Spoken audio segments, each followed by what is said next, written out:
you brought up the stimulus things and a quote that came into my head that happened a long time ago. I don't know if anyone knows it.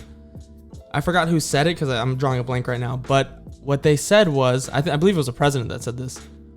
They said, people make the government. The government should not make the people. And we are in an age and society where the government makes the people. Definitely. That's why we're weak. That's why we can't even afford. So what's your thought of like, how do we get strong? When people like, how do you ever? First of all, this message right now, we need to be educating people. We need to get this out there. Once more people could drop the beliefs that they have now and pick up ones that weren't handed to them by government or a political party that they want to abide by because they want to feel like they have a purpose, then we could start making a difference. I just don't see that happening. I don't either. I don't either, but at least we're trying. Yeah. It's just like Riley kind of brought something up similar to that a couple days ago, talking about like the future of learning with AI and stuff like that and kids and stuff.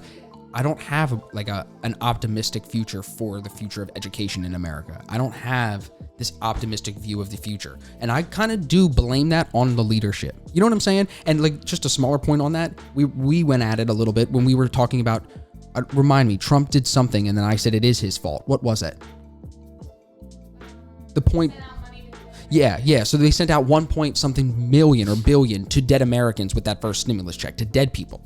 And I blame Trump. And she goes, you can't blame Trump. And listen, I do support him on some things and I'm unbiased as much as I can. But I blame him there because of poor leadership. He hired the wrong people were in charge, and he's the top dog. So you as the leader take responsibility, bro. You go to the root. Yes, that's what. So I just think part of my hopelessness in looking even to leave the country soon is because of our leadership, because the leadership is weak.